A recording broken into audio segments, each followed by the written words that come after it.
How many of you have a child that you've done this? Joey, Joey, Joey, Joey, Joey, Joey. Anybody repeat a child's name over and over again? What's the definition of doing the same thing over and over and expecting a different result? How many of you are driving yourself insane? All the time. You say a child's name and they don't respond. And then they start to walk away.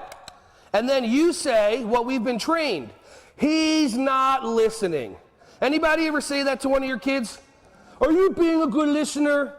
Do you have your listening ears on? You're not listening.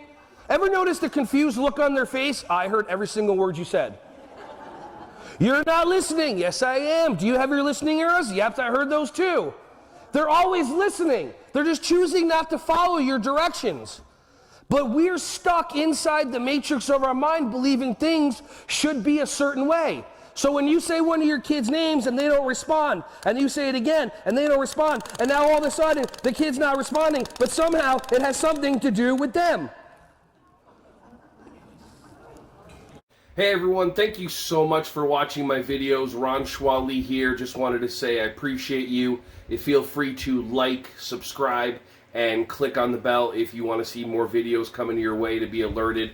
Just thank you so much, and feel free to share this content with anybody who you think would find some value from this. Have an awesome, joyous, wonderful, breath-filled rest of your day.